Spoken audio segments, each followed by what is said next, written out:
பகலில் ஆள சூரியனை படைத்தவரை துதியுங்கள், அவர் கிருபை என்றும் உள்ளது. சங்கீதம் 136:8. பிதாவாகிய தேவனுக்கே கர்த்தர் இயேசு கிறிஸ்துவின் மூலம் மகிமை உண்டாவதாக. கிறிஸ்து இயேசுவுக்குள் மிகவும் பிரியமான அன்புக்குரிய சகோதர சகோதரிகளே, உங்கள் யாவருக்கும் நம்முடைய பரலோக பிதாவாகிய தேவனுடைய நாமத்தினாலும் நம்முடைய கர்த்தராகிய இயேசு கிறிஸ்துவனுடைய நாமத்தினாலும் கிருபையும் சமாதானமும் உண்டாவதாக என்கிறதான அன்பின் வாழ்த்துதலோடு நாம் தொடர்ந்து பார்த்து வருகிற வேதாகம பாடங்கள் தொகுதி 5 ஆராய்ச்சியை நம்ம கண்டினியூ பண்ணலாம். முதலாவதாக நாம் ஜெபம் செய்வோம். மகா உன்னதங்களிலே வீற்றிருக்கிற எங்கள் அன்பின் பரிசுத்தமுள்ள பிதாவே, வானாதி வானங்களில் சிறந்தவரே, அப்பா, தங்களுடைய திருநாமத்தை கர்த்தர் இயேசு கிறிஸ்துவின் மூலமாக நாங்கள் தொழுது கொள்கிறோம், கனப்படுத்துகிறோம், மகிமைப்படுத்துகிறோம். இப்பொழுதும் நாங்கள் படிக்க இருக்கிற வேத பாடங்களை தேவன் எங்களுக்கு ஆசீர்வதித்து தாருங்க. இந்த ஒரு பாடங்களை நாங்கள் படிக்கவும் புரிந்து கொள்ளவும் எங்களுக்கு தேவையான பரத்திலிருந்து வருகிறதான ஞானத்தையும் பரிசுத்த ஆவியுடைய வழிநடத்தையும் நீங்கள் தந்து எங்களை வழிநடத்த வேண்டுமா நாங்கள் கேட்கிறோம். இந்த ஒரு சிறு விண்ணப்பத்தை எங்கள் அருமை ரட்சகர் கர்த்தர் மூலமாக ஏறெடுக்கிறோம் எங்கள் ஜீவனுள்ள நல்ல பிதாவே, ஆமென். பிரியமான சகோதர சகோதரிகளே, நம்ம செகண்ட் சாப்டரில் இருக்கிறோம். 2வது அத்தியாயம் ஒப்புரவாகுதலின் ஆசை. இதில் நம்ம 3 சப்கெட்டிங் குறித்ததான காரியங்களை பார்த்துருக்கோம். முதலாவது சர்வ வல்லமையுள்ள யெகோவா தேவன். இந்த ஒப்புரவாகுதலின் ஆசிரியர் அவர்தான் அப்படிங்கிறத குறித்து நம்ம பார்த்தோம். 2வதா பாவிகளின் இரட்சகர் கிறிஸ்து மூலம். ஸோ பிதாவாகிய தேவன் எப்படி இரட்சகராக இருக்கிறாரு கிறிஸ்துவின் மூலமாக அப்படிங்கிறத குறித்து நம்ம பார்த்தோம். ஸோ இப்போ இந்த ஒப்புரவாகுதலுடைய திட்டத்தில் இவங்க 2 பேருடைய வேலை என்ன அப்படிங்கிறத நம்ம சரியாக புரிந்து கொள்ளும் பொழுது, வேத வாக்கியங்கள் என்ன சொல்லுது அப்படிங்கிறத நம்ம சரியாக புரிந்து கொள்ளும் பொழுது நம்மள்கிட்ட இருக்கக்கூடியதான அந்த தப்பறையான விஷயங்கள் எல்லாம் அகன்று போகும் அப்படிங்கிற காரியங்களை குறித்து பார்த்தோம். அது மாத்திரம் இல்லாமல் இந்த ஒரு சரியான சிந்தனை அது நம்ம எதை நோக்கி வழி நடத்தோம்னா, பிதாவாகிய தேவனுடைய அந்த ஒரு குணலட்சணங்களை நம்ம சரியாக புரிந்து கொள்வதற்கு, அந்த குணலட்சணங்களில் ஒரு பரிபூர்ணம் உள்ளவராக இருக்கிறாரு அப்படிங்கிறத புரிஞ்சுக்கிறதுக்கும், இன்னுமாக பிதாவாகிய தேவனை இன்னும் அதிகமாக கர்த்தராகிய இயேசு கிறிஸ்துவோடு கூட சேர்ந்து நம்ம இன்னும் ஆராதிக்கவும் அவரை துதிக்கவும் நம்மளை வழி நடத்தும் அப்படிங்கிற ஒரு காரியங்களை குறித்தும் நம்ம பார்த்தோம். அதே சமயத்தில் 3வது சப்கெட்டிங்க ஆட்டுக்குட்டியானவர் பாத்திரராக இருக்கிறார். ஸோ அப்போது வெளிப்படுத்தல் அங்கே தேவன் கர்த்தராகிய இயேசு கிறிஸ்துவுக்கு ஒப்புவித்த காரியங்கள் அங்கே வெளிப்படுத்தின விசேஷத்தில் அங்கே கொடுக்கப்பட்டிருக்குது. 1வது அதிகாரம் 1ஆம் வசனத்தில். அப்போது அதில் என்ன பார்த்தோம் அப்படின்னா, இந்த ஒரு ரட்சிப்பின் திட்டத்தை நிறைவேற்றக்கூடியவர் அவர் கர்த்தராகிய இயேசு கிறிஸ்து. இந்த ரட்சிப்பின் திட்டத்துடைய ஆசிரியர் அவருடைய கையில் அந்த சுருள் இருந்துச்சு அப்படின்ற அந்த வசனங்கள் குறித்தான காரியங்கள் அதனுடைய ஆராய்ச்சியை நம்ம பார்த்தோம். அதாவது ஒரு அழகான விளக்கப்படம் அங்கே கொடுக்கப்பட்டிருந்துச்சு. எப்படி அந்த ஒரு திட்டம் பிதாவாகிய தேவனுடையதாக இருந்துச்சு, அதை வாங்குறதுக்கு பாத்திரராக ஒருத்தர் வர வரைக்கும் அது அவருடைய கையில் தான் இருந்துச்சு. அப்படி வாங்குறதுக்கு பாத்திரரான ஒரு நபர் வந்தார். யார் அப்படின்னு சொல்லும் பொழுது, அடிக்கப்பட்ட வண்ணமாக இருக்கிற ஆட்டுக்குட்டியானவர். அவர் தன்னை தாழ்த்தி அவர் கீழ்ப்படிஞ்சு அந்த ஒரு பாத்திரவான் அப்படிங்கிற அந்த ஒரு காரியத்தை அவர் நிரூபித்ததுனால, எல்லா விதமான நம்பிக்கைகளுக்கும் அவர் பாத்திரரா ஆனதுனால பிதாவாகிய தேவன் என்ன பண்ணார்னா, கர்த்தராகிய இயேசு கிறிஸ்துவ அந்த எல்லாவற்றிற்கும் மேலான அந்த ஒரு நாமத்திற்கு அவரை உயர்த்தினார் அப்படிங்கிற காரியங்களை நம்ம பார்த்தோம். இன்னுமா இப்படி அவரை உயர்த்தினதுனால பிதாவாகிய தேவன் அவருடைய சிங்காசனத்தை விட்டு கொடுத்துட்டாரா அப்படின்னா இல்லை. அதே சமயத்தில் தேவனும் கர்த்தராகிய இயேசு கிறிஸ்துவும் ஒன்று அப்படின்னு நம்ம எடுத்துக்கலாமா அப்படின்னா இல்லை. ஸோ இது நம்மளுக்கு தெளிவாக சொல்லக்கூடிய விஷயம் என்ன அப்படின்னா, பிதாவாகிய தேவன் அவர் கொடுக்கக்கூடிய நிலையில் ஒரு உன்னத ஸ்தானத்தில் இருக்கிறாரு. அவர் எந்த இடத்த கர்த்தராகிய இயேசு கிறிஸ்துவுக்கு கொடுத்தார் அப்படின்னா, அவருடைய சிங்காசனத்தின் வலது பரிசுத்தை அங்கே கொடுத்தார். ஸோ இதற்கு இணையான வசனங்கள் காரியங்கள் எல்லாமே நம்ம எபிரேயர், அதுக்கப்புறம் எபேசியர், அப்புறம் 1 பேதுரு, இந்த ஒரு காரியங்கள் எல்லாத்துலேயுமே நம்ம அதை ஆராய்ச்சி செஞ்சோம். ஸோ இன்னுமாக எல்லாவற்றையுமே அங்கே கீழ்ப்படுத்தினார். ஸோ அதுக்கு அப்போஸ்தலனாகிய பவுல் ரொம்ப தெளிவான ஒரு விளக்கம் நம்மளுக்கு அங்கே கொடுத்துருந்தார். எல்லாத்தையுமே கீழ்ப்படுத்தினார் பிதாவாகிய தேவன் கர்த்தராகிய இயேசு கிறிஸ்துவுக்கு. இப்போ கடைசியாக கர்த்தராகிய இயேசு கிறிஸ்து என்ன பண்ணார்னா, பிதாவாகிய தேவன் சகலத்திலும் சகலமுமாய் இருப்பதற்காக கர்த்தராகிய இயேசு கிறிஸ்து தன்னையும் தனக்கு கீழ்ப்படுத்தின எல்லாவற்றையும் என்ன பண்ணிட்டார்னா, பிதாவாகிய தேவனுக்கு அங்கே கீழ்ப்படுத்தியிருக்கிறாரு அப்படின்ற காரியங்களை குறித்து நம்ம கடைசியாக 1 கொரிந்தியர் 15:25-28 அந்த வசனங்கள் அதற்குரிய விளக்கங்கள் நம்ம பார்த்தோம். அதாவது ஒரு அருமையான விளக்கப்படம் பிதாவாகிய தேவன் தான் ரட்சிப்பின் திட்டத்தினுடைய ஆசிரியர். அதை நிறைவேற்றினவர் கர்த்தராகிய இயேசு கிறிஸ்து. எப்படி நிறைவேற்றினார்னா தன்னை கீழ்ப்படுத்தி. ஸோ இதனால தேவன் என்ன பண்ணார்னா அவருக்கு ஒரு எல்லாவற்றுக்கும் மேலான ஒரு நாமத்தை கொடுத்தாரு. அதை நம்ம எப்படி எடுத்துக்கிறது அப்படின்னா வசனங்களே சொல்லப்பட்டிருக்கு, அவருக்கு வலது பாரிசத்தை அங்கே கொடுத்தாரு. ஸோ இப்படியாக கொடுத்ததுனால எல்லாவற்றுக்கும் மேலாக அவரை உயர்த்தியிருக்கிறாரு அப்படின்றது நம்மளுக்கு தெரியுது. அதே சமயத்தில் இப்படியாக உயர்த்தப்பட்ட விஷயத்தில் பிதாவாகிய தேவன் அவருடைய சிங்காசனத்தை கொடுத்துட்டாரா அப்படின்னா இல்லை. அவர் தன்னுடைய வலது பாரிசத்தை அங்கே கொடுத்துருக்கிறாரு. எல்லாவற்றுக்கும் மேலாக பிதாவாகிய தேவன் தான் துதிகளுக்கும் எல்லாவற்றுக்கும் பாத்திரராக முதன்மையானவராக இருக்கிறாரு அப்படிங்கிறத அந்த சப்கெட்டிங்கில் நம்ம பார்த்தோம். இந்த நாளில் நம்ம என்ன பார்க்க போகிறோம் அப்படின்னா தி செல்ஃப் எக்ஸிஸ்டிங் ஒன், தம்மில் தாமே ஜீவனுடையவர். ஸோ இந்த ஒரு வார்த்தை யாருக்கு பொருந்தது, யார் இந்த வார்த்தையை சொன்னா, எதுக்காக சொன்னாங்க அப்படிங்கிறதான காரியம், அதனுடைய ஆராய்ச்சியை நம்ம கண்டினியூ பண்ணலாம். பக்கம் 32 நம்ம 2 பேராகிராஃப் வாசிக்கலாம். தம்மில் தாமே ஜீவனுடையவர். சர்வ வல்லமையுள்ள தேவன் தமது பெயரை யெகோவா என்று குறிப்பிட்டுள்ளார். இந்த பெயரின் பொருள் என்னவென்றால் தம்மில் தாமே ஜீவனுடையவராக இருப்பவர் அல்லது சாகாமை உள்ளவர் என்பதாகும். சர்வ வல்லமையுள்ள தேவன் என்னும் நாமத்தினால் நான் ஆபிரகாமுக்கும் ஈசாக்குக்கும் யாக்கோபுக்கும் தரிசனமானேன். ஆனாலும் யெகோவா என்னும் என் நாமத்தினால் நான் அவர்களுக்கு அறியப்படவில்லை. யாத்திராகமம் 6ஆம் அதிகாரம் வசனம் 3. இதற்கு பின்னர் தன் ஜனத்தாரிடையே இந்த யெகோவா என்ற பெயரால் பேசினார். பழைய ஏற்பாட்டில் இந்த யெகோவா என்ற பெயர் நூற்றுக்கணக்கான இடங்களில் காணப்பட்ட போதிலும் மொழிபெயர்ப்பாளர்கள் அதனை மறைத்துவிட்டு கர்த்தர் என தவறாக மொழிபெயர்த்து விட்டனர். இருந்த போதிலும் கர்த்தர் என்று தடித்த எழுத்துக்களில் அச்சிடப்பட்ட இடங்களிலெல்லாம் யெகோவாவையே குறிக்கும் என்பதை தெரிந்து கொள்ளலாம். தேவன் இஸ்ரவேலுக்கு கொடுத்த முதலாவது கட்டளையில் உன் தேவனாகிய கர்த்தர் நானே, என்னையன்றி எனக்கு நிகராக உனக்கு வேறே தேவர்கள், அதாவது வல்லமையுள்ளவர்கள் உண்டாயிருக்க வேண்டாம். உன் தேவனாகிய கர்த்தராயிருக்கிற நான் எரிச்சலுள்ள தேவனாய் இருக்கிறேன். யாத்திராகமம் 20ஆம் அதிகாரம் வசனங்கள் 2 முதல் 5 வரை என்று குறிப்பிடுகின்றார். இந்த 2 பேராகிராஃபில் நம்ம என்ன பார்க்குறோம் அப்படின்னா, சர்வ வல்லமையுள்ள தேவன் அவர் யெகோவா அப்படிங்கிற அந்த ஒரு நாமம், அந்த ஒரு பேர், அது ஒரு தனி சிறப்பு வாய்ந்த ஒரு பேர். அந்த பேர் என்னுடையது அப்படின்னு சொல்லி அவர் கிளைம் பண்ணுறாரு, இல்லாட்டி உரிமை கொண்டாடுறாரு, தனக்குரியது அப்படின்னு அவர் சொல்கிறாரு. ஏன் இந்த ஒரு பேர் தனக்குரியதுன்னு அவர் சொல்கிறார்? அப்போ இதனுடைய அர்த்தம் என்ன அப்படின்னு நம்ம பார்த்தோம்னா, தம்மில் தாமே ஜீவனுடையவராக இருப்பவர் அல்லது சாகாமையுள்ளவர். அதாவது இவருக்கு இன்னொருத்தர் ஜீவன் கொடுக்கணும் அப்படின்ற எந்த விதமான அவசியமுமே இல்லை. ஜீவன் அவருக்குள்ளாகவே இருக்குது. தம்மில் தாமே ஜீவனுடையவர் இல்லாட்டி சாகாமையுள்ளவர். ஸோ சாவே கிடையாது. இதுதான் இதனுடைய அர்த்தம். இப்பேற்பட்ட பேரை தான் அவர் என்ன சொல்கிறாருன்னா, இது என்னுடைய நாமம் அப்படின்னு, என்னுடையது அப்படின்னு சொல்லி அவர் அங்கே உரிமை கொண்டாடுறாரு. இந்த ஒரு நாமத்தை அவர் எங்கே ஃபஸ்ட்டு அறிமுகப்படுத்துகிறாரு அப்படின்னு யாத்ராகமம் 6ஆவது அதிகாரம் வசனம் 2 அதுக்கப்புறமா 3 இதில் அங்கே ஃபஸ்ட் டைம் சொல்கிறாரு. எந்த சுச்சுவேஷன் அப்படின்னு பார்க்கும்பொழுது, எகிப்தில் இஸ்ரேல் ஜனங்கள் அடிமைப்பட்டு இருக்கிறாங்க. அப்போ மோசேட்ட தேவன் என்ன சொல்கிறாருன்னா, என்னுடைய ஜனங்களை விடுவிச்சு கொண்டு வான்னு சொல்கிறாரு. அப்போ மோசே பார்வோன்ட்ட போய் அங்கே பேசுகிறாரு. ஆனால் பார்வோன் என்ன பண்ணுறாருன்னா, அங்கே ஜனங்களை போக விடலை. அதுக்கு பதிலாக என்ன பண்ணுறாருன்னா, அவங்களுடைய வேலையை இன்னும் அதிகமாக்கிடுறாரு. ஸோ இப்படி இருக்கக்கூடிய சூழ்நிலைகளில் அந்த இஸ்ரேல் ஜனங்கள் என்ன பண்ணுறாங்கன்னா, மோசேட்ட சண்டை போடுறாங்க.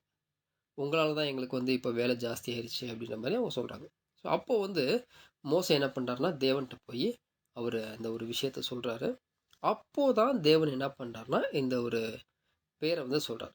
மேலும் தேவன் மோசையை நோக்கி, நான் யெகோவா அப்படின்னு சொல்லிட்டு அதுக்கப்புறமா சொல்கிறார். இதுக்கு முன்னாடி நான் இந்த ஒரு பேர்னால நான் அறியப்படலை அப்படின்னு இந்த 3ஆவது வசனம் பார்க்கும்பொழுது, சர்வ வல்லமையுள்ள தேவன் என்னும் நாமத்தினால் நான் ஆபிரகாமுக்கும் ஈசாக்குக்கும் யாக்கோபுக்கும் தரிசனமானேன். ஆனாலும் யெகோவா என்னும் என் நாமத்தினாலே நான் அவர்களுக்கு அறியப்படவில்லை. ஸோ இந்த இடத்துல ஆபிரகாம், ஈசாக்கு, யாக்கோபுக்கு அவர் அங்கே அறிமுகமானார். ஆனால் இந்த தன்னுடைய நாமம் அங்கே சொல்கிறார் பாருங்க, யெகோவா எனும் என் நாமத்தினால். அது அவருக்கே உரிய ஒரு நாமம் அப்படின்னு அவரே சொல்றார். ஸோ அந்த ஒரு நாமத்தில் நான் அறியப்படலை. ஆனால் இங்கே அவர் அந்த ஒரு நாமத்தை, இது என்னுடையது, இந்த பேர் என்னுடையது அப்படின்னு அவனுக்கு கொடுக்குறார். ஏன் இது அவர் வந்து இவ்வளோ இம்பார்ட்டண்டாக கொடுக்குறாருன்னா அதோடைய அர்த்தம் தான். அதோடைய அர்த்தம் ரொம்ப இம்பார்ட்டன்ட். தம்மில் தாமே ஜீவனுடையவராக இருப்பவர் அல்லது சாகாமையுள்ளவர், அது அவருக்கு மாத்திரம்தான் பொருந்தக்கூடியதாக இருக்குது அப்படின்னு இந்த ஒரு பேராகிராஃபில் பார்க்குறோம். இன்னுமா இதில் என்ன பார்க்குறோன்னா, இதுக்கப்புறமா தேவன் இந்த ஒரு பேரில் தான் அந்த இஸ்ரேல் ஜனங்கள்கிட்ட அறிமுகமானார். இப்படி இருக்கக்கூடிய சூழ்நிலைகளில் டிரான்ஸ்லேட்டர்ஸ் என்ன பண்ணிட்டாங்க அப்படின்னா, இங்கே யெகோவா அப்படின்ற அந்த ஒரு நாமத்தை போடுறதுக்கு பதிலாக அவங்க வந்து மாற்றி போட்டாங்க. அதாவது பழைய ஏற்பாட்டில் 100க்கும் மேற்பட்ட இடங்களில் வந்து இந்த ஒரு நாமம் யூஸ் பண்ணப்பட்டிருக்குது. ஆனால் டிரான்ஸ்லேட்டர்ஸ் என்ன பண்ணாங்கன்னா, அவங்க யெகோவான்ற நாமம் போடுறதுக்கு பதிலாக லார்ட் அப்படின்னு போட்டாங்க. அதாவது தமிழில் பார்க்கும்போது கர்த்தர் அப்படின்னு போட்டிருக்கிறாங்க. இருந்த போதிலும் நம்ம என்ன பண்ணலாம், இதை கொஞ்சம் நம்ம ஈஸியாக ஐடென்டிஃபை பண்ணலாம் அப்படின்னு இடத்துல கொடுக்குறாரு. எப்படி அப்படின்னு சொல்லும் பொழுது, இங்கிலீஷில் லார்ட் LORD அப்படின்னு போட்டிருக்காங்க இல்லைங்களா, அது ஃபுல்லாகவே எல்லா இடங்களையுமே கேபிட்டல் லெட்டரில் போட்டிருப்பாங்க. ஸோ அப்படி வரக்கூடிய எல்லாமே யாரை குறிக்குதுன்னா, சர்வ வல்லமையுள்ள யெகோவா தேவனை குறிக்கும். அதே போல் தமிழில் கர்த்தர்னு கொடுத்துருப்பாங்க. நம்ம பைபிள்லாம் எடுத்து பார்த்தோம்னா தெரியும், நல்லா போல்டாக இருக்கும், நல்லா கருப்பு கலரில் நல்லா போல்டாக இருக்கும். அது வந்து யெகோவா தேவனை குறிக்கும் அப்படின்றது நம்ம தெரிஞ்சுக்கலாம். ஸோ அதுக்கடுத்து நெக்ஸ்ட் சொல்லும் பொழுது, இதனால தான் தேவன் என்ன பண்ணியிருக்கிறார்னா, இஸ்ரேல் ஜனங்களுக்கு கொடுத்துருக்காரு இல்லைங்களா கட்டளைகள். அதில் நிறைய கட்டளைகள் கொடுத்துருக்கிறாரு. அதில் வந்து பிரதானமாக இருக்கிறது அந்த 10 கட்டளை. அதில் முதலாவது கட்டளையை என்ன கொடுத்துருக்கிறார்னா, அவர் உன் தேவனாகிய யெகோவா நானே, என்னையின்றி, அதாவது எனக்கு நிகராக உனக்கு வேறு தேவர்கள் உண்டாயிருக்க வேண்டாம் அப்படின்னு அங்கே சொல்கிறார். ஸோ இந்த இடத்துல மறுபடியுமாக தன்னுடைய நாமத்தை அவர் வெளிப்படுத்துகிறார். எங்கன்னா யாத்திராகமம் 20வது அதிகாரம் வசனம் 2லிருந்து 5 வரையை பார்க்கும் பொழுது, இதை அப்படி நம்ம தொடர்ந்து வாசித்தோம்னா 5வது வசனத்தில் கூட நம்மளுக்கு அப்படிதான் இருக்குது. உன் தேவனாகிய கர்த்தராய் இருக்கிற நான் எரிச்சலுள்ள தேவனாய் இருக்கிறேன். ஸோ இந்த இடத்துல கூட அந்த கர்த்தராய் இருக்கிற அந்த இடத்துல யெகோவாவாய் இருக்கிற அப்படின்னு அங்கே வரணும். ஸோ இந்த இடங்களில் 2 முறை தன்னுடைய நாமத்தை அங்கே தேவன் வெளிப்படுத்தி காண்பிக்கிறார். அப்போது இந்த சப்கெட்டிங்லேருந்து இந்த 2 பேராகிராஃப்லேருந்து நம்மளுக்கு தெரியுது அப்படின்னா, யெகோவா அப்படிங்கிற அந்த ஒரு தனி சிறப்பு வாய்ந்த ஒரு பேர், அந்த ஒரு நாமம், அதனுடைய அர்த்தம் பார்க்கும்பொழுது தெரியும் அது எந்த அளவுக்கு இம்பார்ட்டண்டாக இருக்குது அப்படின்ட்டு. அந்த ஒரு நாமம் என்னுடையது அப்படின்னு சொல்லி தேவன் அங்கே சொல்கிறார். ஸோ இது வந்து வேற யாருக்கும் பொருந்துவது கிடையாது அப்படிங்கிறத அங்கே தேவன் கொடுக்குறாருன்றது நம்மளுக்கு தெரியுது. இதை தொடர்ந்து நம்ம நெக்ஸ்ட் பேராகிராஃப் வாசிக்கலாம். மேலும் மோசே, இஸ்ரவேலே கேள், நம்முடைய தேவனாகிய யெகோவா ஒருவரே கர்த்தர். நீ உன் தேவனாகிய கர்த்தரிடத்தில் உன் முழு இருதயத்தோடும் உன் முழு ஆத்துமாவோடும் உன் முழு பலத்தோடும் அன்பு கூறுவாயாக என்று கூறுகிறார். உபாகமம் 6ஆம் அதிகாரம் வசனங்கள் 4 மற்றும் 5. இந்த பகுதியைத்தான் கர்த்தராகிய இயேசு கிறிஸ்து சத்தியத்தின் அடிப்படை கொள்கையாக எடுத்து எம்பினார். இயேசுவிடம் கற்பனைகளிலெல்லாம் பிரதான கற்பனை என்ன என்று கேட்டபொழுது, உன் தேவனாகிய கர்த்தரிடத்தில் உன் முழு இருதயத்தோடும் உன் முழு ஆத்துமாவோடும் உன் முழு மனதோடும் அன்பு கூறுவாயாக என்றார். மத்தேயு 22ஆம் அதிகாரம் வசனங்கள் 37 மற்றும் 38. மறுபடியும் ஏசாயா 42ஆம் அதிகாரம் வசனம் 8இல் நான் யெகோவா கர்த்தர் என்று தவறாக மொழிபெயர்த்ததில் இதுவும் ஒன்று. இது என் நாமம், என் மகிமையை வேறொருவனுக்கும் என் துதியை விக்கிரகங்களுக்கும் கொடேன் என வாசிக்கிறோம். இந்த வேத பகுதி நமக்கு கற்பிப்பது என்னவென்றால், யெகோவா என்ற தனிப்பெரும் நாமம் பிதா ஒருவரையே குறிப்பிடுமாகையால் வேறு எவருக்கும் இந்த மகிமை கிடையாது என்பதாகும். அவர் ஜோதிகளின் பிதா, மாறாத தன்மையுடையவர் என்பதை நமது கவனத்தில் கொள்ள வேண்டும். இதற்கு பின்னர் மேசியாவை குறித்து சொன்ன தீர்க்க தரிசனத்தில் அவரை பற்றி யெகோவா தேவனுடைய கௌரவிக்கப்பட்ட தெரிந்து கொள்ளப்பட்ட குமாரன், ஊழியக்காரன் என்று கூறப்படுது. மேலும் அவரை குறித்து கூறுகிறதாவது, இதோ நான் ஆதரிக்கிற என் தாசன், நான் தெரிந்து கொண்டவரும் என் ஆத்மாவுக்கு பிரியமானவரும் இவரே. என் ஆவியை அவர் மேல் அமர பண்ணினேன். அவர் புறஜாதிகளுக்கு நியாயத்தை வெளிப்படுத்துவார். ஏசாயா 42 அதிகாரம் வசனம் 1. அவர் நியாயத்தை பூமியிலே நிலைப்படுத்தும் மட்டும் இலக்கரிப்பதுமில்லை, பதறுவதுமில்லை. அவருடைய வேத்துக்கு தீவுகள் காத்திருக்கும். வானங்களை சிருஷ்டித்து அவைகளை விரித்து பூமியையும் அதிலே உற்பத்தி ஆகிறவைகளையும் பரப்பினவரும், இதில் இருக்கிற ஜனத்துக்கு சுவாசத்தையும் அதில் நடமாடுகிறவர்களுக்கு ஆவியையும் கொடுக்கிறவருமான கர்த்தராகிய தேவன் சொல்லுகிறதாவது: நீர் குருடருடைய கண்களை திறக்கவும், கட்டுண்டவர்களை காவலில் இருந்தும், இருளில் இருக்கிறவர்களை சிறைச்சாலையில் இருந்தும் விடுவிக்கவும், கர்த்தராகிய நான் நீதியின்படி உம்மை அழைத்து, உம்முடைய கையை பிடித்து உம்மை தற்காத்து, உம்மை ஜனத்திற்கு உடன்படிக்கையாகவும் ஜாதிக்கு ஒளியாகவும் வைக்கிறேன். நான் கர்த்தர், இது என் நாமம். ஏசாயா 42 அதிகாரம் வசனங்கள் 4 முதல் 8 வரை. நெக்ஸ்ட் இந்த பேராகிராஃபில் வந்து நம்மளுக்கு இன்னும் கொஞ்சம் டீட்டெயில்ஸு கிடைக்குது. பாருங்க, நம்ம பார்த்தோம் இல்லைங்களா, துதிகளுக்கும் ஆராதனைகளுக்கும் உரியவர் சர்வ வல்லமையுள்ள தேவன் அப்படின்னு. ஸோ அந்த ஒரு விஷயம் கூட இங்கே நம்மளுக்கு இன்னும் கொஞ்சம் டீட்டெயிலாக கிடைக்கும். இப்போ எங்கே அப்படின்னு பார்க்கும்பொழுது உபாகமம் 6வது அதிகாரம் வசனம் 4 மற்றும் 5. ஸோ இதில் வந்து மோசே வந்து இஸ்ரேல் ஜனங்கள்கிட்ட சொல்கிறார். என்ன சொல்கிறாருன்னா, இஸ்ரேலை கேள், நம்முடைய தேவனாகிய யெகோவா ஒருவரே கர்த்தர். நீ உன் தேவனாகிய கர்த்தரிடத்தில் உன் முழு இருதயத்தோடும் உன் முழு ஆத்மாவோடும் உன் முழு பலத்தோடும் அன்பு கூறுவாயாக அப்படின்னு அங்கே இஸ்ரேல் ஜனங்களை பார்த்து மோசே சொல்கிறார். ஸோ இந்த இடத்துல தேவனாகிய யெகோவா ஒருவரே கர்த்தர், அவர் ஒருத்தர் தான். அந்த நாமம் அவருக்குரியது மட்டும்தான் தெரியுது. அதே சமயத்தில் அவர்கிட்ட நீங்கள் எப்படி அன்பு கூறணும் அப்படிங்கிறது இந்த வசன பகுதியில் இருக்குது. அப்போது இந்த வசன பகுதியை நம்ம பார்க்கும்போது நம்மளுக்கு இன்னொரு வசன பகுதி கூட ஞாபகத்தில் வரும். அது எங்கே அப்படின்னா, நமது கர்த்தராகிய இயேசு கிறிஸ்து பேசின அந்த ஒரு வசன பகுதி. ஸோ ஒரு நியாயசாஸ்திரி வந்து கேட்குறாரு இல்லைங்களா, கற்பனைகளில் முதலாவது பிரதானமான கற்பனை எது அப்படின்னு சொல்லி கேட்கும் பொழுது அப்போ கர்த்தர் சொல்கிறார், உன் தேவனாகிய கர்த்தரிடத்தில் உன் முழு இருதயத்தோடும் உன் முழு ஆத்மாவோடும் உன் முழு மனதோடும் அன்பு கூறுவாயாக. ஸோ இந்த இடத்துல கர்த்தராகிய இயேசு கிறிஸ்துவே என்ன சொல்றாருன்னா, தேவன்கிட்ட நீங்க அன்பு கூறுங்க முழு இருதயத்தோடு முழு ஆத்மாவோடு. இந்த ஒரு கட்டளை ஆல்ரெடி அங்க நியாயப்பிரமாணத்துல கொடுக்கப்பட்டிருக்குது. அதுதான் பிரதானமான கற்பனை அப்படின்னு சொல்லி கர்த்தராகிய இயேசு கிறிஸ்துவே இந்த ஜனங்களை யாரை நோக்கி வழி நடத்துறாரு அப்படின்னு தெரியுது பாருங்க. யெகோவா தேவனை நோக்கி அங்க வழி நடத்துறாரு அப்படிங்கிறது இந்த இடத்துல தெரியுது. அப்போ பாருங்க, துதிகளுக்கும் ஆராதனைகளுக்கும் பாத்திரராக இருக்கிறார் சர்வ வல்லமையுள்ள யெகோவா தேவன். ஸோ அவருக்கு நேராக கர்த்தராகிய இயேசு கிறிஸ்துவே ஜனங்களை வழி நடத்துறாரு அப்படிங்கிறது இந்த இடத்துல தெரியுது. நெக்ஸ்ட் ஏசாயா 42வது அதிகாரம் வசனம் 8. அந்த வசனம் பார்க்கும்பொழுது கூட இது இன்னும் நம்மளுக்கு அதிகமான ஒரு விளக்கம் தரக்கூடிய ஒரு வசனமா இருக்கு. என்னன்னா, அங்க வசனம் பாருங்க, நான் யெகோவா, இது என் நாமம், என் மகிமையை வேறொருவனுக்கும் என் துதியை விக்கிரகங்களுக்கும் கொடேன் அப்படின்னு அங்க ஏசாயா தீர்க்கதரிசி தேவனுடைய நாமத்தை குறித்து சொல்றாரு. அதாவது இது படிக்கும் போது நம்மளுக்கு ரொம்ப கிளீனா புரியுது.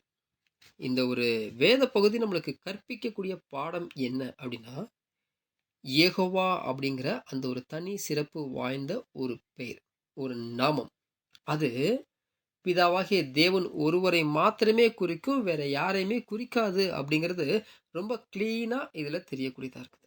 அதாவது ஜோதிகளின் பிதா, மாறா தன்மையுடையவர், அவர் ஒருவருக்கே இந்த ஒரு நாமம் பொருந்தக்கூடியதாக இருக்குது அப்படிங்கிறது நம்ம கவனத்துல கொண்டு வரணும். இங்க அவருக்கு மாத்திரம்தான் அது உரியதாக இருக்குது அப்படிங்கிறத நம்மளுக்கு கிளீனா இந்த வசனங்கள் காண்பிக்குது. இன்னுமா இதே ஏசாயா 42வது அதிகாரத்துல வசனங்கள் 1லிருந்து நம்ம வாசிச்சுட்டு வந்தோம்னா, அந்த வசன பகுதிகள் எதை குறிக்குதுன்னா, மேசியாவை பற்றிதான தீர்க்க தரிசனம். மேசியா யாரு? நமது கர்த்தராகிய இயேசு கிறிஸ்து. அவரை பற்றிய தீர்க்க தரிசனங்கள் தான் அந்த 1லிருந்து 7 வசனங்கள் இருக்குது. ஸோ அந்த இடத்துல இந்த மேசியாவை பற்றி எப்படி சொல்லப்பட்டிருக்கு அப்படின்னா, தேவனுடைய ஒரு கௌரவிக்கப்பட்ட அல்லது தெரிந்து கொள்ளப்பட்ட குமாரன் அல்லது ஊழியக்காரன் அப்படின்னு அந்த வசனங்கள் காண்பிக்குது. ஸோ அந்த வசனங்கள் தான் நம்மளுக்கு நெக்ஸ்ட் பேரால கொடுத்துருக்குறாங்க. அது பாருங்க, இதோ நான் ஆதரிக்கிற என் தாசன், பிதாவாகிய தேவன் சொல்றார், என் தாசன் என் குமாரன். அவர் வந்து அங்க கௌரவம் கொடுத்து அங்க சொல்றாரு. அதே சமயத்துல இவருடைய திட்டத்தை நிறைவேற்றக்கூடிய ஒரு ஊழியக்காரராக அவர் இருக்கிறாரு அப்படின்னு சொல்லிட்டு அந்த வசனங்கள் நீங்க படிச்சு பார்த்தீங்கன்னா தெரியும். ஆல்ரெடி நம்ம படிச்சிருப்போம். இந்த வசனங்கள் எல்லாம் சொல்லிட்டு தான் கடைசியா என்ன சொல்றாருன்னா, நான் யெகோவா, இது என்னுடைய நாமம். இந்த ஒரு நாமத்த நான் யாருக்கும் கொடுக்கறதில்ல அப்படிங்கிறது தேவன் அங்க காண்பிக்கிறார். அப்போ இந்த ஒரு சப்ஹெட்டிங்ல இருந்து நம்மளுக்கு என்னதான் தெரியுது அப்படின்னா, இந்த யெகோவா அப்படிங்கிற இந்த ஒரு தனி பெரும் நாமம் சர்வ வல்லமையுள்ள பிதாவாகிய தேவன் அவருக்கு மாத்திரமே உரியது. அதனுடைய அர்த்தம் பார்க்கும் பொழுது தம்மில் தாமே ஜீவனுடையவர். அவருக்கு இன்னொருத்தர் ஜீவன் கொடுக்கணும்னு அவசியம் கிடையாது. அதே சமயத்துல சாகாம இல்லவர். அவருக்கு சாவு என்பதே இல்லை. சாவு என்பதே இல்லவே இல்லை அப்படிங்கிறது தான் இந்த ஒரு தனி பெரும் நாமம் அங்க அதனுடைய அர்த்தம் குறிக்கக்கூடியதாக இருக்குது. இதை வந்து நம்ம நெக்ஸ்ட் சப்ஹெட்டிங் பார்க்கலாம். நம்மளுடைய லிஸ்டில் இருக்கக்கூடிய அடுத்த சப்ஹெட்டிங் இருக்கிறவராகவே இருக்கிறவர். அந்த ஒரு சப்ஹெட்டிங் குறித்தான காரியங்கள் தான் படிக்க போகிறோம். அதே சமயத்தில் இங்கே இதுக்குன்னு செப்பரேட்டாக பிரதர் வந்து ஒரு சப்ஹெட்டிங் கொடுத்துருக்கிறாரு. யெகோவா என்ற நாமம் மகிமையின் தேவனாகிய பிதா ஒருவருக்கே உரியது அப்படின்னு அந்த சப்ஹெட்டிங்கில் சில காரியங்கள் நம்மளுக்கு பேசுகிறாரு. ஸோ அதில் என்ன இருக்குது அப்படிங்கிறத குறித்து நம்ம படித்து தெரிஞ்சுக்கலாம். அடுத்த பேராகிராஃப் வாசிக்கலாம். யெகோவா என்ற நாமம் மகிமையின் தேவனாகிய பிதா ஒருவருக்கே உரியது. வேதாகமத்தில் பல இடங்களில் யெகோவா என்று வருவதெல்லாம் கர்த்தராகிய இயேசு கிறிஸ்துவுக்கும் பொருந்தும் என்றும், ஆகையால் இது பிதாவாகிய தேவன் ஒருவருக்கே பொருந்தும் விசேஷித்த பெயர் அல்ல என்றும் பலர் கூறுகின்றனர். இது தவறு. அவர்கள் வாதத்தை ஆதரிக்கிறதாக கூறுகிற வசனத்தை ஆராய்வோம். மேலே சொன்ன வசனங்கள் யெகோவா என்ற நாமமுடைய தம்மில் தாமே ஜீவனுடையவராயிருக்கிற பிதா ஒருவரையே குறிக்கும் என்பதை நிரூபிப்போம். ஸோ இந்த ஒரு சப்ஹெட்டிங்கில் நம்ம என்ன பார்க்குறோம் அப்படின்னா, மேலே வந்து தேவன் சொல்லிட்டார், இந்த ஒரு நாமம் யெகோவா அப்படின்ற அந்த நாமம் சர்வ வல்லமையுள்ள தேவனுக்கு மாத்திரமே உரியது, அது தனக்குரியதுன்னு அவர் சொன்னார் அப்படின்னு பார்த்தோம். இப்போ இதில் என்ன பார்க்குறோம்னா, அந்த ஒரு நாமம் வந்து அவருக்கு மாத்திரம்தான் உரியது, வேற யாருக்கும் அதை அப்ளை பண்ண முடியாது அப்படிங்கிறத நம்ம பார்க்க போகிறோம். ஏன் அப்படி பார்க்க போகிறோம் அப்படின்னா, சில தவறான கருத்துக்கள் கூட இருக்குது. அதாவது இந்த யெகோவா அப்படின்ற அந்த ஒரு நாமம் அது பைபிளில் நிறைய இடத்துல வந்துட்டாலும் அது சில இடங்களில் கர்த்தராகிய இயேசு கிறிஸ்துவுக்கும் பொருந்தும் அப்படின்னு சிலர் சொல்கிறாங்க. அதாவது இந்த ஒரு பேர், இந்த ஒரு விசேஷித்த பேர், இல்லாட்டி தனித்துவம் வாய்ந்த இந்த ஒரு பேர் பிதாவாகிய தேவன் ஒருவருக்கு மாத்திரமே உரியது கிடையாது அப்படின்னு சில பேர் சொல்கிறாங்க. ஆனால் சகோதரர் என்ன சொல்கிறாருன்னா, இது தப்பு. அவங்க என்ன பண்ணுறாங்கன்னா, சில வசனங்களை கோடிட்டு காண்பிக்கிறாங்க. பாருங்க, இந்த இடத்துல யெகோவா அப்படின்ற அந்த ஒரு நாமம் வந்திருக்குது, அது வந்து கர்த்தராகிய இயேசு கிறிஸ்துவை குறிக்குது. ஸோ அப்போ நீங்கள் சொல்கிற மாதிரி அந்த ஒரு நாமம் வந்து அவருக்கு மாத்திரமே உரியது கிடையாது அப்படின்னு அவங்க சில வசனங்களை எடுத்து காண்பிக்கிறாங்க. அதனால நம்ம என்ன பண்ணுறோம்னா, எல்லாருடைய நலனுக்காக, எல்லாரும் வந்து அதை சரியாக புரிஞ்சுக்கணுன்றதுக்காக அவங்க எந்த வசனங்கள்லாம் சொல்கிறாங்களோ அந்த வசனங்கள் எல்லாத்தையுமே நம்ம எடுத்து ஆராய்ச்சி பண்ணி பார்க்கலாம். அது வந்து எல்லாருக்குமே வந்து ஒரு நல்ல விஷயமா இருக்கும். அவங்க இதெல்லாம் ஜீசஸ்க்கு பொருந்துது அப்படின்னு சொல்கிறாங்க, அதெல்லாம் அப்படி தான் அவங்களுக்கு பொருந்துதா அப்படின்றத நம்ம ஆராய்ச்சி பண்ணி பார்க்கலாம் அப்படின்னு சகோதரர் நம்மளுக்கு எழுதுறாரு. ஸோ இப்படி ஆராய்ச்சி பண்ணுறதுனால நம்மளுக்கு என்ன ஒரு பெனிஃபிட் இருக்குது அப்படின்னா, இப்போது மேலே நம்ம சொல்லியிருக்கோம் இல்லைங்களா, அந்த ஒரு நாமம் வந்து யெகோவா தேவன் அவருக்கு மாத்திரம்தான் உரியது அப்படின்னு. ஆனால் இவங்க சொல்கிறாங்க அது ஜீசஸ்க்கும் பொருந்தும் அப்படின்னு. இவங்க வந்து நீங்கள் முரண்பாடாக சொல்கிறீங்க அப்படின்னு சொல்கிறாங்க. இது அவருக்கு மாத்திரம்தான் பொருந்துன்னு சொல்கிறீங்க, ஆனால் அப்படி கிடையாது, இது ஜீசஸ்க்கும் பொருந்துது, நீங்கள் சொல்கிறதுல முரண்பாடு இருக்குன்னு சொல்கிறாங்க. ஆனால் நம்ம அப்படி ஆராய்ச்சி பண்ணும்பொழுது நம்ம மேலே பார்த்துட்ட விஷயங்களும் சரி, இவங்க கோடிட்டு காண்பிக்கக்கூடிய அந்த ஒரு வசனங்களும் சரி, எந்த விதத்துலேயும் முரண்படலை. அது முரண்படாமல் தான் இருக்குது. அது வேத வசனங்கள் சரியாகத்தான் இருக்குது, ஆனால் இவங்களுடைய புரிந்து கொள்ளுதல் தான் அங்கே தவறாக இருக்குது. இந்த ஒரு நாமம் தி கிரேட் ஐஎம், இருக்கிறவராகவே இருக்கிறவர், அவருக்கு மாத்திரமே உரியது, அவரை மாத்திரமே குறிக்கும் அப்படின்னு இந்த இடத்துல நம்ம நிரூபிக்கிறோம் அப்படின்றத சகோதரர் நம்மளுக்கு எழுதுறாரு. இதற்கு இசைவா ஒரு 13 பாயிண்ட் வந்து நம்மளுக்கு அங்கே இருக்குது. அந்த ஒவ்வொரு பாயிண்ட்லேயும் எந்த வசனங்கள் வந்து இவங்க ஜீசஸை குறிக்குதுன்னு சொல்கிறாங்க, இது எப்படி வந்து அவங்க சொல்கிறாங்க, எந்த விதத்தில் அது பொருந்தலை அப்படிங்கிறத குறித்ததான ஆராய்ச்சிகள் நம்ம கண்டினியூ பண்ணலாம். ஸோ அந்த ஒரு வரிசையில் முதலாவது பாயிண்டில் நம்ம 2 பேராகிராஃப் வாசிக்கலாம். இயேசு கிறிஸ்துவையும் கர்த்தர் என்று குறிக்கும் சொல் எரேமியா தீர்க்க தரிசனத்தில், இதோ நாட்கள் வரும் என்று கர்த்தர் சொல்லுகிறார். அப்பொழுது தாவீதுக்கு ஒரு நீதியுள்ள கிளையை எழும்ப பண்ணுவேன். அவர் ராஜாவாயிருந்து ஞானமாய் ராஜரீகம் பண்ணி பூமியிலே நியாயத்தையும் நீதியையும் நடப்பிப்பார். அவருக்கு இடும் நாமம் நமது நீதியாயிருக்கிற கர்த்தர் என்பதே என்று கூறப்பட்டுள்ளது. எரேமியா 23ஆம் அதிகாரம் வசனங்கள் 5 முதல் 6 வரை. இந்த இடத்தில் கர்த்தராகிய இயேசு கிறிஸ்துவையும் அவருடைய 1000 வருட அரசாட்சியையும் குறிப்பிடுகிறது. நமது நீதியாயிருக்கிற கர்த்தர் என்ற சொல் எபிரேய பாஷையிலே யெகோவா ஜிட்கேனு ஆகும்.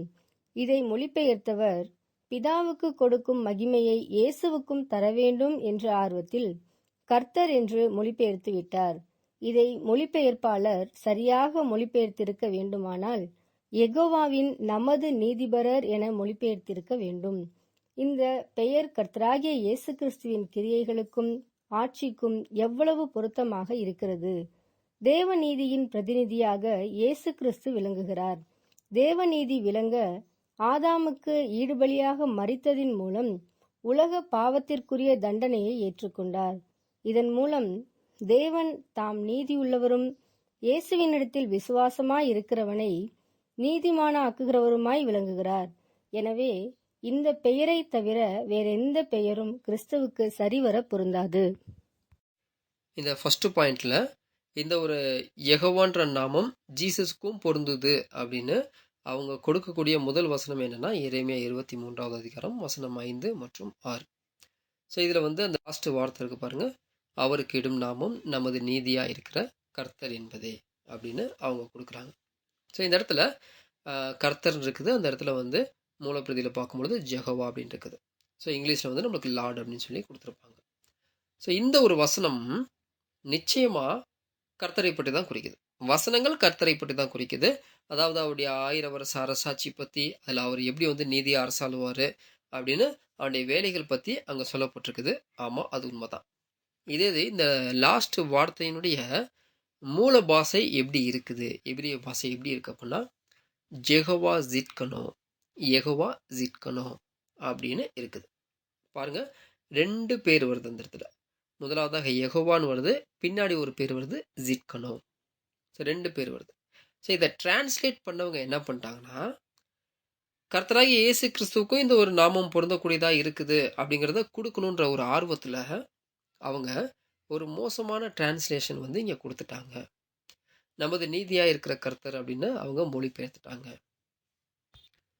ஒருவேளை இப்படி இல்லாமல் அதை இன்னும் ஈஸியாக டிரான்ஸ்லேட் பண்ணியிருந்தா, அதாவது எல்லோரும் புரிஞ்சுக்கிற விதத்தில் அங்கே டிரான்ஸ்லேட் பண்ணியிருந்தாங்க அப்படின்னா யாருக்கும் கஷ்டம் இல்லாமல் இருந்திருக்கும் அப்படின்னு சொல்லிட்டு சகோதரர் இங்கே ஒரு டிரான்ஸ்லேஷன் கொடுக்குறாரு. அது என்ன அப்படின்னா, அவர் ரைச்சஸ்னஸ் ஆஃப் ஜெகோவா, யெகோவாவின் நமது நீதி, யெகோவாவின் நமது நீதிபரர் அப்படின்னு அவர் தன்னுடைய அங்கே ஒரு டிரான்ஸ்லேஷனை கொடுக்குறார். இப்போ இந்த ஒரு வார்த்தையை, இந்த ஒரு நாமத்தை கர்த்தர் இயேசுவுக்கு நீங்கள் பொருத்தி பாருங்க, அது எவ்வளோ அழகா அவருக்கு பொருந்தக்கூடியதாக இருக்குது. ஸோ எந்த விதத்தில் அழகாக அவருக்கு பொருந்தது அப்படின்னா, கர்த்தராகிய இயேசு கிறிஸ்து பிதாவாகிய தேவனுடைய ஒரு நீதியின் பிரதிநிதியாக நின்னாரு. மனுஷனை மீட்கிறதுக்காக அந்த நீதியினுடைய தண்டனையை அவர் அனுபவிச்சார். நீதியின் தண்டனை என்ன, அது என்ன நம்ம மேலே விழுந்துச்சு அப்படின்னா மரணம். அந்த ஒரு மரணத்தை என்ன பண்ணார்னா, தேவ நீதிக்காக அவர் ஈடுபடியா இந்த ஒரு உலகத்தினுடைய பாவத்துக்காக அவர் மரிச்சாரு. இப்படி அந்த ஒரு நீதிக்காக கர்த்தராகிய இயேசு கிறிஸ்து மரிச்சார் இல்லைங்களா. இதனால என்ன ஆச்சு அப்படின்னா, தேவன் நீதியுள்ளவராகவும் இருக்கிறாரு. அதே சமயத்தில் யாரெல்லாம் இயேசு கிறிஸ்துவை விசுவாசிக்கிறாங்களோ அவங்கெல்லாம் நீதிமானா ஆகிறதுக்கும் அவர் வந்து அங்கே ஒரு உதவி செய்கிறார். அதாவது எப்படின்னா, தேவன் நீதியுள்ளவராகவும் இருக்கிறாரு, கர்த்தரை விசுவாசிக்கிறவங்கள நீதிமானாகவும் ஆகிறார். எப்படி கர்த்தராகிய இயேசு கிறிஸ்துக்கு முன்பாக நம்ம எடுத்து பார்த்தோம்னா யாரையாச்சும் நீதிமானா ஆக்க முடியுமா அப்படின்னா முடியாது. ஏன்னா நீதி எந்த விதத்துலையும் அங்கே நிறைவேற்றப்படலை, அங்கே தண்டனை கொடுக்கப்பட்டிருக்குது. ஸோ அதனால யாரையும் நீதிமானா அங்கே ஆக்க முடியாது. ஆனால் கர்த்தராகிய இயேசு கிறிஸ்து எப்போ அந்த நீதியை நிறைவேற்றினாரோ அதுக்கப்புறம் அவர் மூலமாக அவர் யாரெல்லாம் அவங்கள விசுவாசிக்கிறாங்களோ அவங்கள நீதிமானாகவும் அங்கே ஆக்குறாரு அப்படிங்கிறது இதில் நம்மளுக்கு தெரியுது. அப்போது இதெல்லாம் பார்க்கும்போது இது ஒரு ரொம்ப பெரிய வேலை. கர்த்தராகிய இயேசு கிறிஸ்துவுடைய அந்த நீதியை பற்றிதான ஒரு மிகப்பெரிய வேலை. முதலாவதாக தேவனுடைய நீதியை நிறைவேற்றணும். அந்த நீதியை நிறைவேற்றினதுனால, இப்போ விழுந்து போன அந்த ஒரு மனுக்குலம் அவங்க எல்லாத்தையுமே நீதிமானாகவும் அவங்க ஆக்கணும். எப்பேற்பட்ட வேலை இல்லைங்களா? அதனால தான் இந்த பேர் ஜெகோவா ஜிட்கனோ, யெகோவாவின் நமது நீதிபரர் அப்படிங்கிற அந்த ஒரு வார்த்தை கர்த்தர் இயேசுக்கு எவ்வளோ அழகா பொருந்தது. யெகோவாவின் நமது நீதிபரர். இந்த இடத்துல அவருடைய நீதிபரர் இவர்தான் அப்படின்றத காண்பிக்கப்பட்டிருக்கே தவிர, இந்த இடத்துல யெகோவான்ற நாமம் தனிப்பட்ட விதத்துல ஜீசஸ்க்கு அங்க கொடுக்கப்படல அப்படிங்கிறது ரொம்ப கிளீனா தெரியுது. இன்னுமா இன்னொரு வசனம் கூட இதை ப்ரூஃப் பண்ணும் பாருங்க. இதை தொடர்ந்து நம்ம நெக்ஸ்ட் வாசிக்கலாம். இதே தீர்க்கதரிசி இதே சொற்றொடரை யெகோவா ஜிட்கேனு மறுபடியும் எழுதுவதை பார்த்து கருத்து மாறுபாடு கொள்ளக்கூடாது. மொழிபெயர்ப்பாளர்கள் இந்த சொற்றொடருக்கு முக்கியத்துவம் கொடுக்கவில்லை. அதே ஆங்கில வார்த்தை இருந்தும் கூட மற்ற இடங்களில் தடித்த எழுத்துக்களில் போட்டது போல் இங்கே போடவில்லை. ஏன்? இந்த யெகோவாவின் நமது நீதிபரர் என்பது பிற்காலத்தில் ஆள்வதற்காக அமையப்போகிற முழு திருச்சபையாகிய புதிய எருசலேமுக்கு கொடுக்கப்படும் பெயராக உள்ளது. எரேமியா 33 அதிகாரம் வசனம் 16. மகிமையடைந்த திருச்சபையாருக்கு இப்பெயர் எப்படி பொருந்தும் என்றால், தேவ நீதியை நிறைவேற்ற அவர்கள் பட்ட பாடுகள், உபத்திரவங்களை சகித்ததினாலேயே ஆகும். கொலோசையர் 1 அதிகாரம் வசனம் 24, 1 பேதுரு 5 அதிகாரம் வசனம் 9. மனைவி கணவனின் சுக துக்கங்களில் பங்கு கொள்வது போல் திருச்சபையும் கிறிஸ்துவோடு கூட பாடுகளை சகிப்பதினால் அவரது மகிமையிலும் பெயரிலும் பங்கு பெறுகிறது. திருச்சபை கிறிஸ்துவின் சரீரம் என அழைக்கப்படுவதனால் இந்த பெயருக்கும் பங்குள்ளவர்கள் ஆவார்கள். வெளிப்படுத்தின விசேஷம் 3 அதிகாரம் வசனம் 12, 19 அதிகாரம் வசனம் 7, 21 அதிகாரம் வசனம் 9. இந்த பேராகிராஃப்ல பாருங்க, இதே தீர்க்கதரிசி யாரு? எரேமியா தீர்க்கதரிசி என்ன பண்றாருன்னா, சேம் இதே வார்த்தையை யெகோவா ஜிட்கனோ அப்படிங்கிற அதே வார்த்தையை இன்னொரு இடத்துல வந்து பயன்படுத்துறாரு. துல்லியமா பயன்படுத்துறாரு. வேற இடையில எதுவுமே சேர்க்கல, எதுவுமே குறைக்கவும் இல்லை. சேம் அதே வார்த்தையை தான் இன்னொரு இடத்துல பயன்படுத்துறாரு. ஆனா நம்மளோட ஃப்ரெண்ட்ஸ், நண்பர்கள் இப்போ மேல வந்து இந்த ஒரு வார்த்தை வந்து கர்த்தரை குறிக்குதுன்னு சொல்றாங்க இல்லைங்களா? அவங்க இந்த ஒரு வசனத்தை நம்மளுக்கு வந்து கவனத்துல கொண்டு வரதே கிடையாது. அவங்க இந்த வசனத்தை எடுத்துக்கிறதும் கிடையாது. அதே வார்த்தை தான் இதுலயும் யூஸ் பண்ணப்பட்டிருக்கு. ஆனா இந்த ஒரு வசனத்தை அவங்க கொண்டு வரதே கிடையாது. அவங்க கவனிக்கிறதும் இல்லை அப்படின்னு கொடுக்குறாரு. அவங்க மட்டும்தான் அப்படியா அப்படின்னா இல்லை. இந்த டிரான்ஸ்லேட்டர்ஸ் கூட என்ன பண்ணியிருக்காங்கன்னா, இதுல வந்து இன்னும் ஒரு மோசமான விஷயத்த அவங்க கொடுத்துருக்குறாங்க. அது எங்க என்னன்னு பார்க்கும்பொழுது தான் எரேமியா 33 அதிகாரம் வசனம் 13. அந்நாட்களில் யூதா ரட்சிக்கப்பட்டு எருசலேம் சுகமாய் தங்கும். அவர் எங்கள் நீதியாய் இருக்கிற கர்த்தர் என்பது அவருடைய நாமம். இந்த வசனம் யாரை பத்தி பேசுது அப்படின்னா, எருசலேம், அதாவது சபை, மணவாட்டியை பத்தி பேசுது. மகிமையடைந்த அந்த ஒரு மணவாட்டியை குறித்து இந்த ஒரு வார்த்தை பேசக்கூடாக இருக்குது. தமிழ்ல நமக்கு எப்படி இருக்குன்னா, அவருடைய நாமம் அப்படின்னு இருக்குது. ஆனால் அது இங்கிலீஷில் ஷீ அப்படின்னு வருது, எஸ்ஹெச்இ, அவளுடைய நாமம் அப்படின்னு வருது. ஸோ இந்த இடத்துல கூட சேம் யெகோவா ஜிட்கனோ அப்படின்றது தான் வருது. ஸோ இந்த ஒரு யெகோவான்ற பேரை வந்து இந்த மாதிரி சபைக்கு வந்து கொடுக்க முடியாது அப்படின்றதுனால அவங்க என்ன பண்ணிட்டாங்கன்னா, இந்த ஒரு வசனத்தை எடுத்துகிட்டு வரதே இல்லை. இதில் வந்து சில குழப்பங்கள்லாம் வரும்ட்டு இந்த ஒரு வசனத்தை அவங்க காண்பிக்கிறது இல்லை, கவனத்தில் கொண்டு வரதும் இல்லை. ஆனால் இந்த ஒரு வார்த்தையுடைய விளக்கம் பார்க்கும் பொழுது யெகோவாவின் நமது நீதிபரர், இது சபைக்கு பொருந்தது. அது எப்படி பொருந்தது அப்படின்றத நம்ம நெக்ஸ்ட் பார்க்க போகிறோம். ஸோ இந்த இடத்துல இன்னும் அந்த டிரான்ஸ்லேட்டர்ஸ் அவங்க பண்ண மிஸ்டேக் கூட என்ன அப்படின்னு பார்க்கும்போது, இப்போ மேலே எரேமியா 23 அதிகாரம் பார்த்தோம் இல்லைங்களா? அதில் வந்து யெகோவாவின் நீதி, அதாவது அவர் ரைச்சஸ்னஸ் ஆஃப் ஜெகோவா அப்படிங்கிறத இங்கிலீஷில் கிங்ஸ் ஜேம்ஸ் வெர்ஷன், அந்த ஒரு பைபிள் தான் அந்த நாட்களில் சகோதரர் யூஸ் பண்ண அந்த ஒரு பைபிள், டிரான்ஸ்லேஷன் பைபிள். அதில் வந்து எப்படி போட்டிருந்தாங்கன்னா, அந்த வார்த்தைகளை முழுவதுமாக கேபிட்டல் லெட்டரில் போட்டுட்டாங்க. அவர் ரைச்சஸ்னஸ் ஆஃப் ஜெகோவா அப்படிங்கிறத ஃபுல்லாக கேபிட்டல் லெட்டரில் போட்டாங்க. அதே இது இந்த 33வது அதிகாரம் வரும்பொழுது என்ன பண்ணிட்டாங்க தெரியுங்களா? சேம் அதே வார்த்தை தான் வருது. ஆனா, அதில வெறும் லார்ட் அப்படின்றத மட்டும் கேபிட்டல்ஸ்ல போட்டுட்டு அவங்க முடிச்சுட்டாங்க. ஸோ இந்த மாதிரி அந்த நண்பர்களும் அத எடுத்துட்டு வரதில்ல. டிரான்ஸ்லேட்டர்ஸும் வந்து இந்த மாரி அவங்க பண்ணியிருக்கிறாங்க. பாருங்க, அப்ப இதிலிருந்து நம்மளுக்கு என்ன தெரியுது அப்புட்ன்னா, அந்த யெகோவான்ற நாமத்துக்கு பின்னாடி ஒரு பேர் வருது. அப்போ இது எத குறிக்குது அப்புட்ன்னா, அதனுடைய தன்மை, இல்லாட்டி அந்த சூழ்நிலையுடைய தன்மைய விவரிக்கிறதுக்காக நம்மளுக்கு இது வந்து கொடுக்கப்படுது. அப்படின்றது நம்ம புரிஞ்சுக்கலாம். ஸோ எப்படி அப்படின்னு சொல்லும்பொழுது, இப்போ இந்த ஒரு எரேமியா 33வது அதிகாரத்தில இருக்கிறது சபைக்கு பொருந்துது அப்படின்னு சொல்றோம் இல்லைங்களா? அத வந்து நம்ம எக்ஸாம்பிள பார்த்தே தெரிஞ்சுக்கலாம். இப்போ யெகோவாவின் நமது நீதிபரன்றது சபைக்கு எப்படி பொருந்தும் அப்படின்னா, இப்போ கர்த்தராகிய இயேசு கிறிஸ்துவோடு கூட அவங்க பாடுகள் பட்டு உபத்திரவங்கள சகிச்சாங்க அப்படின்னா, அவரோட கூட ஆளுகையும் செய்வாங்க அப்படின்னு நம்மளுக்கு வேத வாக்கியங்கள் இருக்குது. அதேபோல அப்போஸ்தலனாகிய பவுல் சொல்றார் இல்லைங்களா? குறைவானதை என்னுடைய சரீரத்திலே நான் நிறைவேற்றுகிறேன். அந்த ஒரு பாடுகள், அதில வந்து இவங்க இந்த மாம்சத்தில இருக்கும்போது பங்கு கொள்றவங்களா இருக்கிறாங்க. ஸோ இதில மாத்திரம் தான் அவங்களுக்கு பங்கா அப்படின்னா, இல்ல.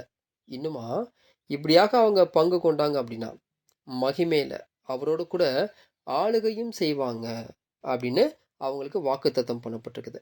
அதே சமயத்தில ஒரு எக்ஸாம்பிள் சொல்லணும்னா, கணவனுடைய துக்கங்கள் மற்றும் இன்பங்கள் அதில வந்து எப்படி ஒரு மனைவியும் பங்கு கொள்றாங்களோ, அதே போல இந்த ஒரு கான்செப்ட், அதாவது மணவாளனுடைய அந்த ஒரு பாடுகள்ல பங்கு பெறக்கூடிய அந்த ஒரு மணவாட்டி, அவருடைய மகிமையிலும் பங்கு பெறுறாங்க அப்படின்னு சொல்லி அந்த வாக்குத்தத்தங்கள் இருக்குது. ஸோ அதுக்கு ஒரு உதாரணம் தான் வெளிப்படுத்தல் 3வது அதிகாரம் வசனம் 12. ஸோ அதை நம்ம பார்க்கும்பொழுது, ஜெயம் கொள்ளுகிறவன் எவனோ அவனை என் தேவனுடைய ஆலயத்திலே தூணாக்குவேன். அதினின்று அவன் ஒரு காலும் நீங்குவதில்லை.